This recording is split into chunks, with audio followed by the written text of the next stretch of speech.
Okay, so I just started becoming aware of a sadness that's in me, and so I can look at the chart, feel my healing feeling of sadness, to learn the holistic benefit of endings instead of wallowing in abandonment, resulting in the emotional block of depression. Okay, so I know that the sadness is just information from my intuitive heart. So my spirit is giving me like a gift the experience of sadness. I'm not sad about anything consciously, but I'm just gonna feel that feeling to release it. So I don't have to sit and meditate. Meditating is just doing what you're doing while you're doing it. It's just more comfortable to sit and give yourself that time, that permission. But I can still do it to a lesser degree while standing here and talking. So I'm still gonna do it. So basically, I'm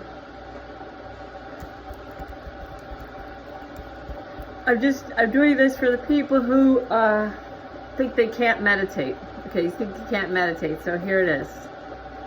I'm aware of this feeling. It happens to be sadness. It doesn't matter what it is. So something's ending, something's changing, okay? There's a sadness around it. So I am not sad. I am, capital I, am,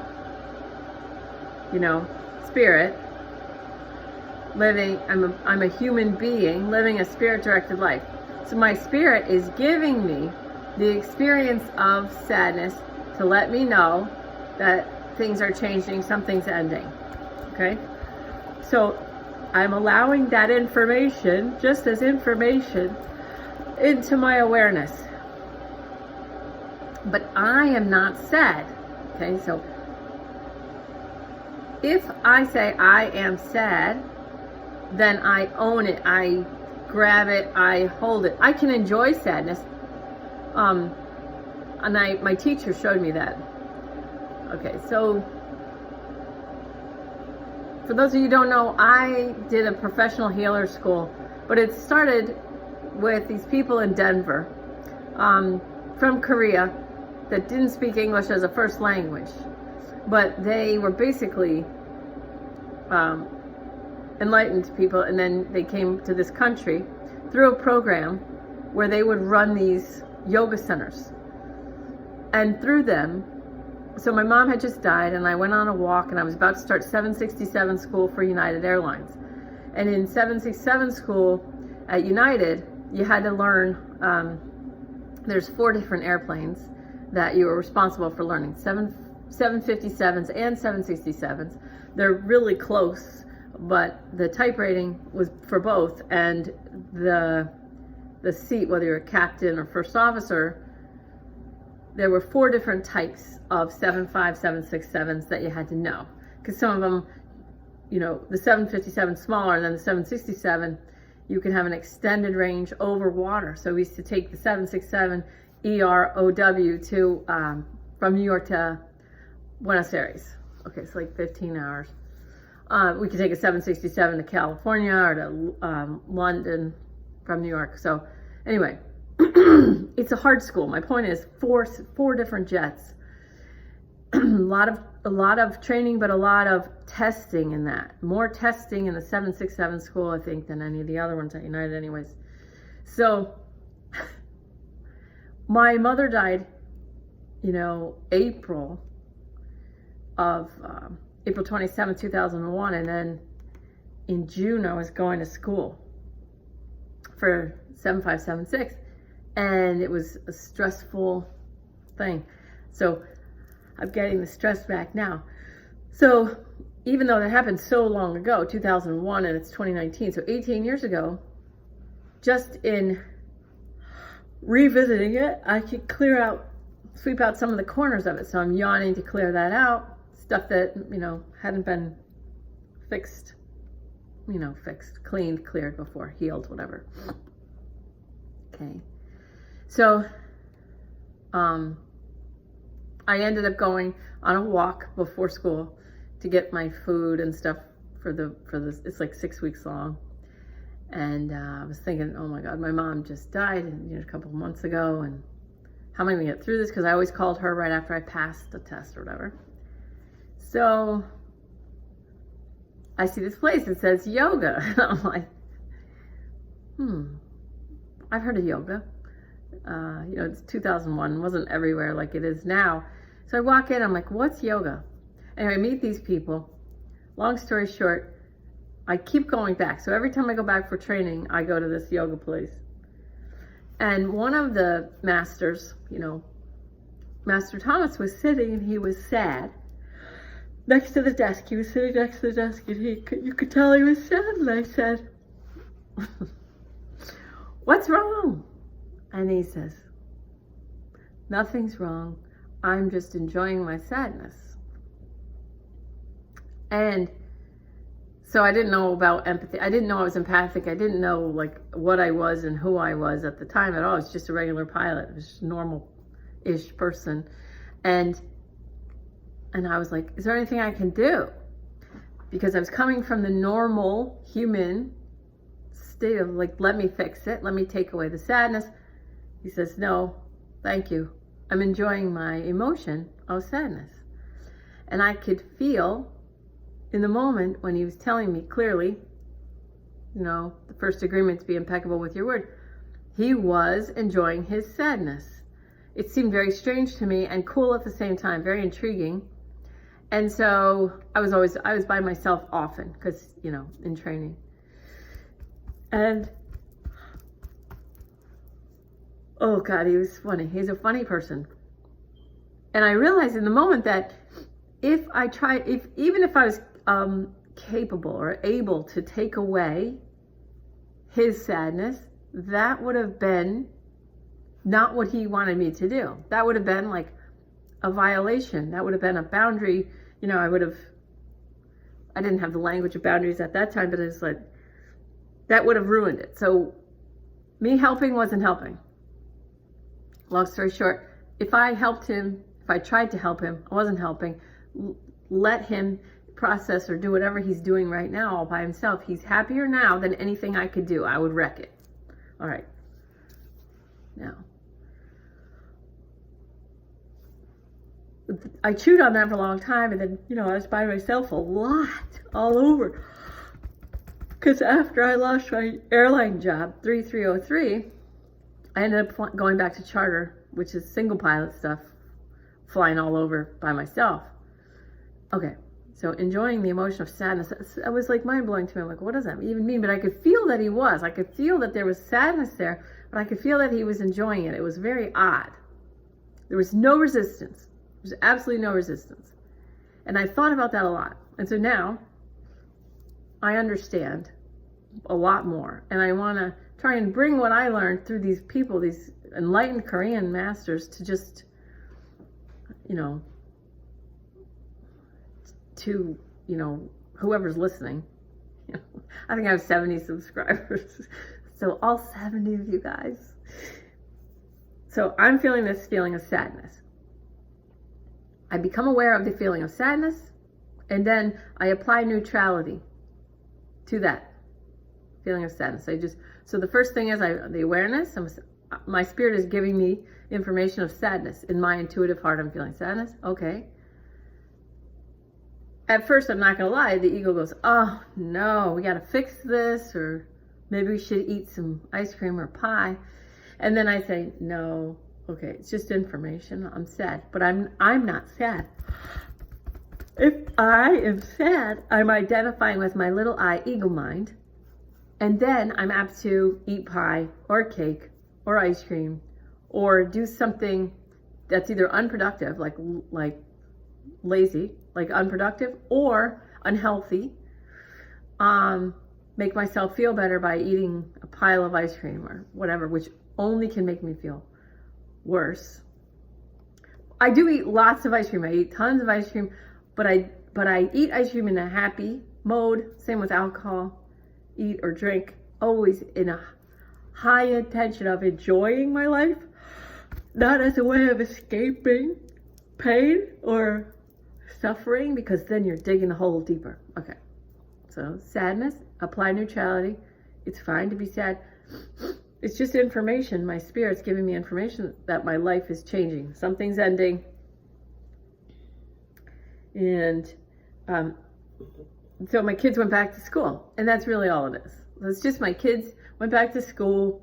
Yesterday was the first day of school. I didn't cry, but now today it's sort of hitting me, you know. And so by processing it now, or taking the time now to allow it, it's going to keep me from getting, you know, later on kicking the can down the road and then being really sad later. Okay, so now, you think you can't meditate? I totally understand. And I told someone who was having a hard time meditating, you just take whatever is, and anything that is something to use for your meditation. So this person, I said, it's not that you can't meditate, it's that you don't want to. So I said, just hold the feeling of, I don't want to meditate. Just go, okay.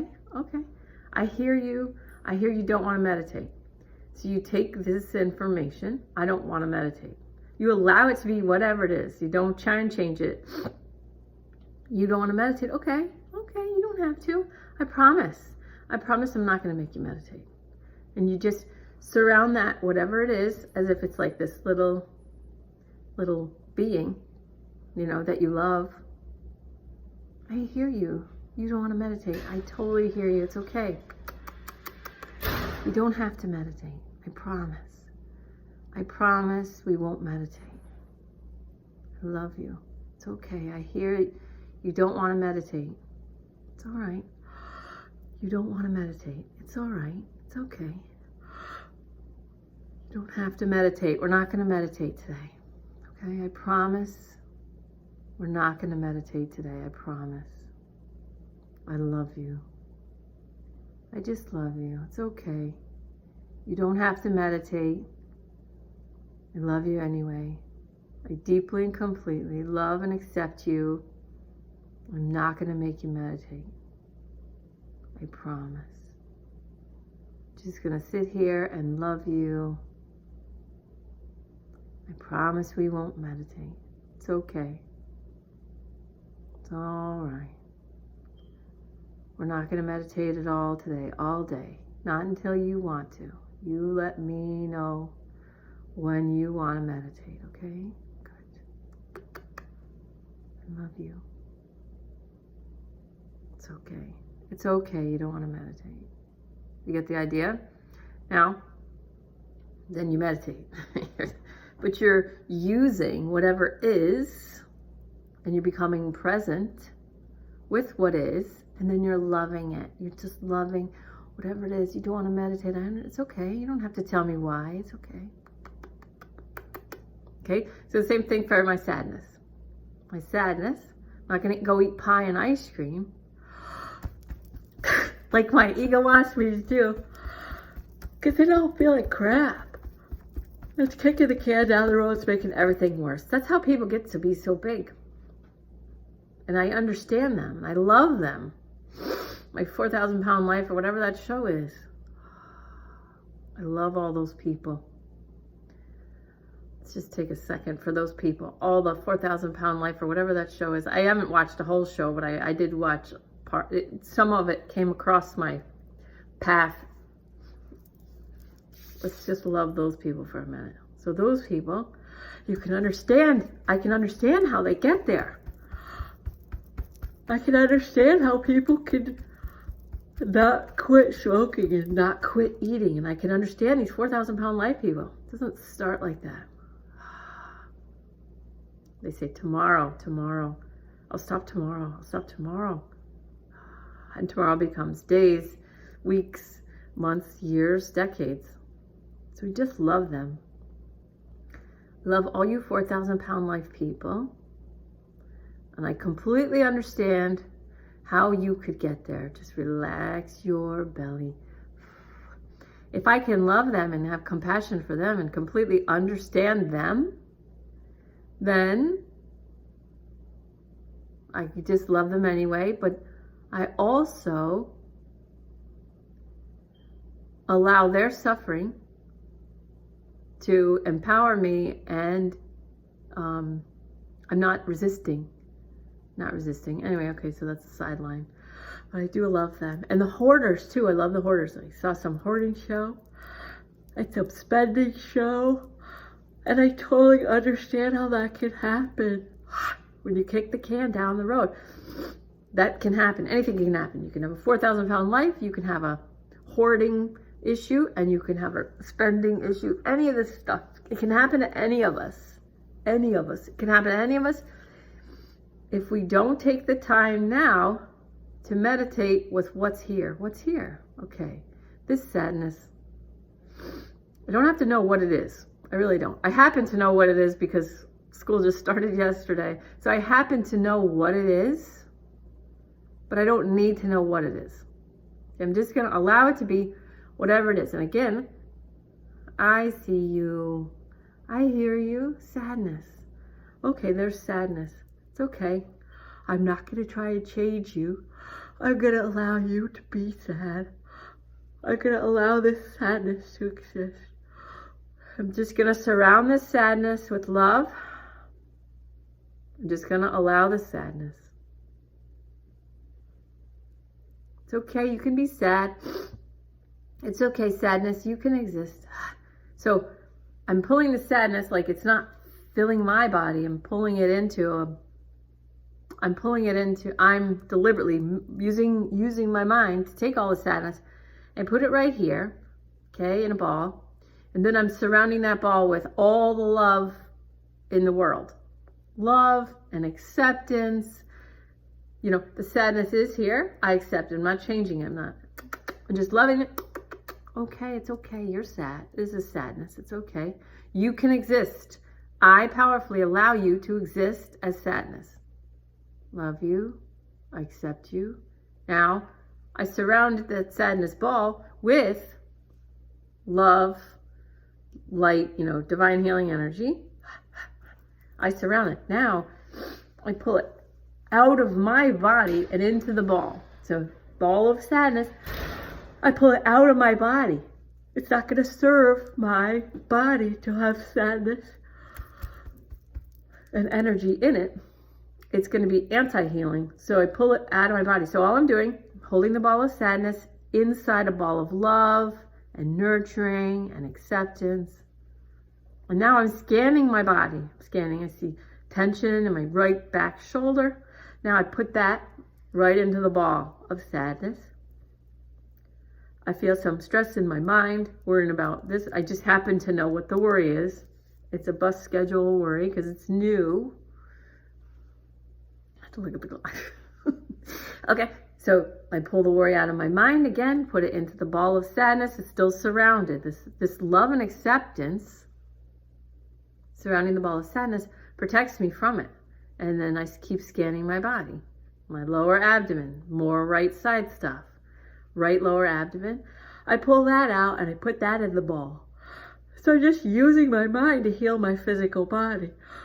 I'm pulling crap out of my physical body that I don't want in there. Because those energetic blocks block my chi, and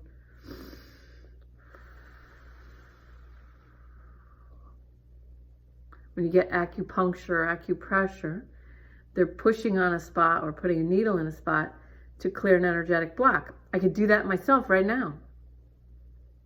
And if you're following along with me,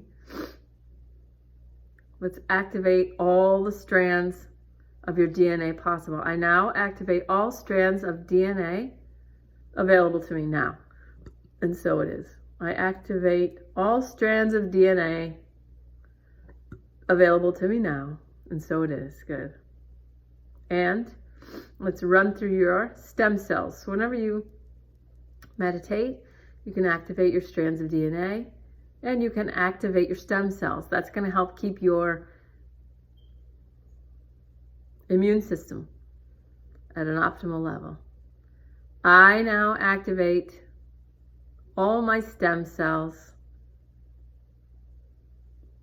Let them run their highest, best, highest potential, running through whatever checklist they can run, whatever, activating all my stem cells. Activate human growth hormone, keep me young. I'm 15. I'm 15 years old, or whatever, pick an age.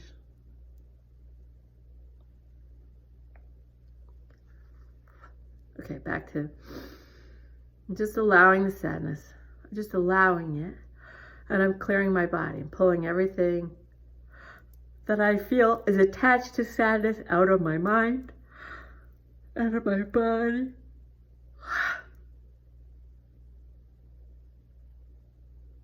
I'm just allowing it. But I, capital I, am, capital A, capital M, I am allowing it powerfully. That's all. And then, to finish, I am grateful for the gift of a human life. Remember, we're all going to be out of here in 100 years. Well, yeah. You know what I mean? You only got like 120 years. You want to spend that time in front of the television? Fighting? Whatever group you're opposed to?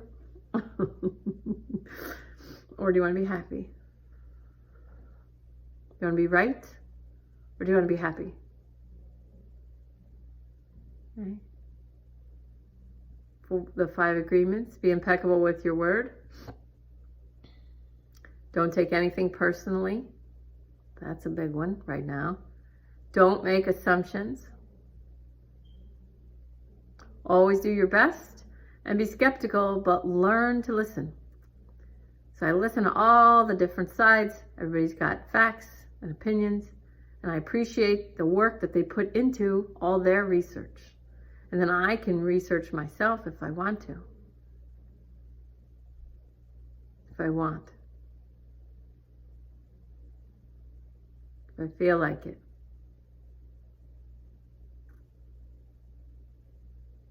Okay. I love you. So if you don't want to meditate, you don't have to meditate. Just love and accept what's telling you, I don't feel like it. Okay. You don't have to. Sadness, okay, you're here. I powerfully allow this sadness. And then I just pull it all, everything it touches, everything it has to do with, out of my body. You guys are the best. Have a great day. Love you.